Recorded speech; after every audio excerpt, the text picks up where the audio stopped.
Pada era 1920-an, Cina mengalami era warlord, di mana jenderal-jenderal Cina yang korup dan tidak berpendidikan selayaknya jenderal-jenderal di Eropa waktu itu, tidak ubahnya seperti raja kecil di provinsi yang dikuasainya.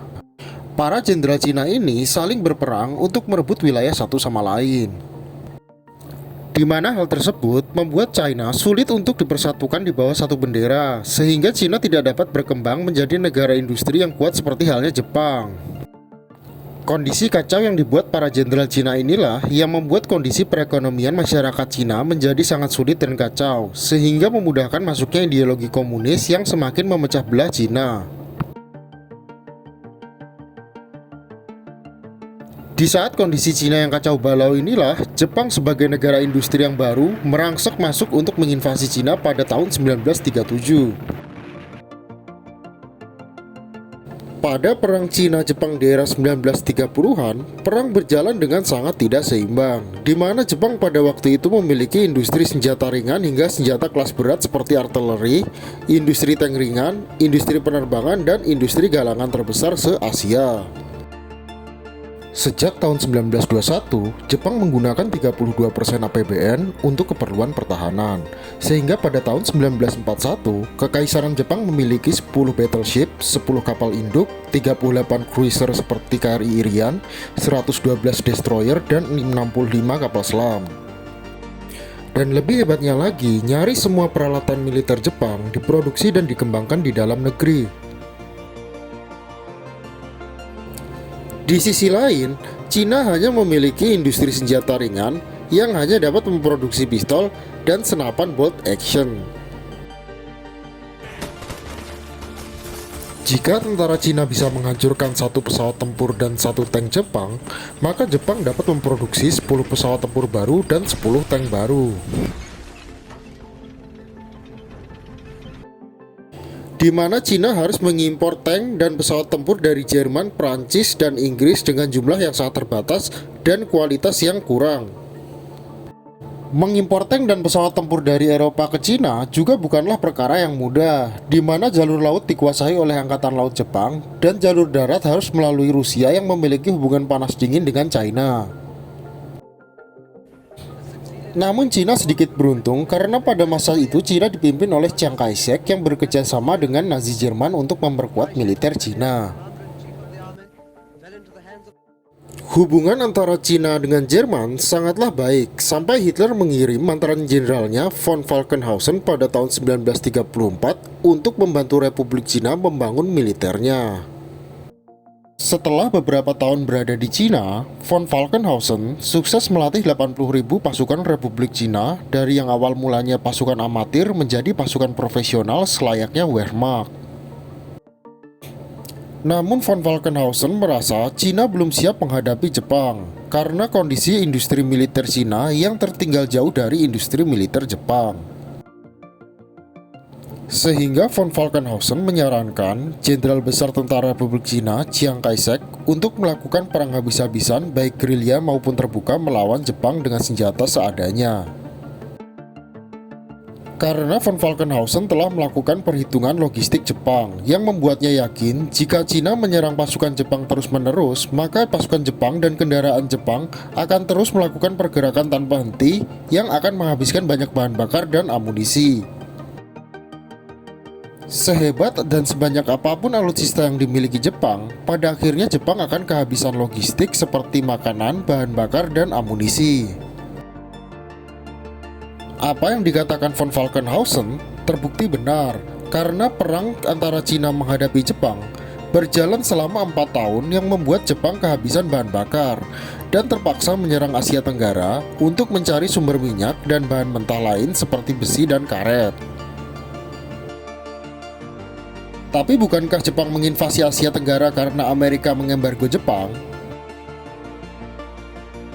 Dengan bantuan Amerika Serikat sekalipun, Jepang tetap akan kalah jika harus berperang jangka panjang melawan Cina.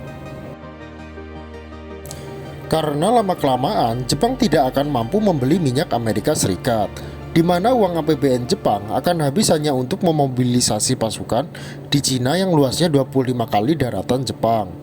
akan lebih murah jika Jepang bisa menguasai ladang minyak di Jawa dan Kalimantan dibanding harus membeli minyak yang dimonopoli Amerika Serikat, di mana Amerika Serikat dapat menentukan harga seenaknya sendiri. Seperti yang Sun Tzu katakan, tidak ada contoh negara yang diuntungkan dari perang berkepanjangan. Tapi bukankah Inggris dan Belanda mampu mengambil keuntungan dari penjajah India dan Indonesia selama ratusan tahun? Negara kolonial seperti Inggris, Belanda, dan Spanyol cukup pintar untuk bekerja sama dengan penguasa lokal agar sama-sama mendapat keuntungan dari menjual rempah-rempah dan hasil bumi ke Eropa, di mana keuntungan yang didapat negara kolonial tersebut dapat digunakan untuk membiayai militer mereka yang bertugas di negeri jajahan. Di mana hal itu persis seperti pernyataan Sun Tzu 2500 tahun yang lalu, yaitu komandan yang bijaksana akan berusaha sebisanya untuk memberi makan pasukannya dari lahan musuh. Hal serupa tidak berlaku bagi Jepang, di mana perang Jepang melawan Cina tidak memberikan Jepang apa-apa, karena Cina tidak memiliki sumber daya alam, sehingga yang didapat Jepang hanyalah kebanggaan semu karena telah mengalahkan negara sebesar China. Alasan ini sama seperti saat Jepang mengalahkan Rusia sebelumnya. Hal itu diperparah dengan kekejaman tentara Jepang yang luar biasa terhadap rakyat Cina, yang membuat rakyat Cina tidak simpati dan semakin berdedikasi untuk melawan Jepang. Apa yang dikatakan von Falkenhausen kepada Chiang Kai-shek senada dengan pernyataan Jenderal Amerika Serikat di Perang Dunia Kedua, yaitu Omar Bradley, yang menyatakan amatir membicarakan taktik, profesional membicarakan logistik. Namun lucunya, strategi perang berkepanjangan ini juga akhirnya disadari oleh petinggi Angkatan Laut Jepang yang alutsistanya kalah jauh dengan Amerika Serikat di akhir Perang Dunia Kedua.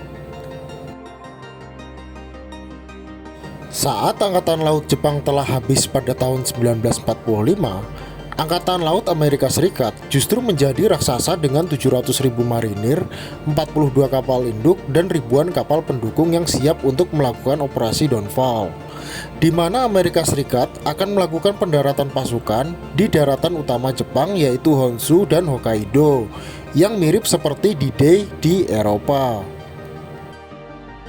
di mana Jepang langsung meluncurkan operasi tandingan yaitu operasi Ketsugo, di mana tentara akan melakukan kamikaze dan populasi sipil Jepang mulai dari orang tua, wanita, dan anak-anak akan dikerahkan untuk perang melawan Amerika Serikat dan sekutunya menggunakan bambu runcing, panah, dan bom molotov, meskipun taruhannya adalah seluruh populasi Jepang harus tewas. Operasi Ketsugo memang tidak akan membuat Jepang memenangkan perang, namun para petinggi Jepang yakin jika operasi Ketsugo akan membuat sekutu berperang lebih lama dan memakan anggaran yang jauh lebih banyak, yang mendorong sekutu untuk melakukan kompromi. Seperti pernyataan Sun Tzu, kompromi adalah setengah kalah. Lalu apakah operasi Ketsugo berhasil? Pada akhirnya, Amerika Serikat membatalkan operasi downfall karena petinggi Amerika Serikat sadar jika sampai menurunkan pasukan di tanah Jepang, maka korban tewas tentara Amerika Serikat akan berjumlah ratusan ribu. Dan Perang Dunia II akan berlangsung lebih lama hingga tahun 1948 yang akan menguras kantong Amerika Serikat. Hingga akhirnya Amerika Serikat memilih untuk menjatuhkan bom atom di Hiroshima dan Nagasaki karena lebih murah dibanding harus menurunkan pasukan di pulau utama Jepang yaitu Honshu dan Hokkaido. Meskipun Nagasaki dan Hiroshima hancur, namun hingga akhir Perang Dunia II, kapal perang dan logistik Amerika Serikat yang berjumlah ribuan termasuk 42 kapal induk tidak berani mendarat atau mendekati pulau utama Jepang dan Hokkaido. Operasi Ketsugo yang tidak masuk akal bisa dikatakan sebagai bukti keberhasilan negara dengan alutsista rendah akan menang melawan negara dengan alutsista yang kuat sekalipun. Dari sini kita sadar jika masyarakat di negara alutsista rendah yang memiliki determinasi tinggi untuk berperang, maka negara dengan alutsista terbaik pun pasti akan dapat dikalahkannya. Di mana semakin banyak alutsista canggih yang dimiliki negara maju, maka semakin besar pula biaya operasional yang harus dikeluarkan untuk membeli bahan bakar, amunisi, bahan makanan, dan spare part alutsista. Ini adalah contoh pemboman yang dilakukan Amerika Serikat di Vietnam, di mana Amerika Serikat menjatuhkan ribuan bom berharga triliunan rupiah hanya untuk membunuh petani bersenjatakan SKS seharga 3 juta rupiah yang bersembunyi di bawah tanah. Dilema seperti ini sering dialami oleh negara dengan alutsista canggih berharga triliunan rupiah yang harus melawan petani bersenjatakan AK-47 yang harganya di bawah 10 juta rupiah. Hal ini menjadi penyebab utama Jepang harus kalah di China, Amerika Serikat harus kalah di Vietnam, dan Uni Soviet harus kalah di Afghanistan. Tapi bukankah Vietcong mendapat bantuan dari Uni Soviet? Karena determinasi Vietcong membuat jalannya perang Vietnam menjadi sangat lama dan memberikan kesempatan bagi Uni Soviet untuk membantu memodernisasi alutsista Vietnam. Hal serupa pun dialami oleh Uni Soviet yang harus kalah di Afghanistan karena determinasi gerilyawan Afghanistan membuat perang Soviet Afghanistan menjadi terlalu lama yang secara tidak langsung memberi kesempatan Amerika Serikat untuk mengirim bantuan rudal Stinger ke gerilyawan Afghanistan. Kekalahan yang dialami oleh Amerika Serikat dan Uni Soviet sesuai dengan perkataan Sun Tzu 2500 tahun yang lalu. Dalam berperang, carilah kemenangan yang cepat, sebab pertempuran yang berkepanjangan tidak akan membawa keuntungan. Perang berkepanjangan akan menguras biaya tinggi, membuat moral pasukan Anda merosot, dan memberi kesempatan pada musuh Anda yang lain untuk menyerang.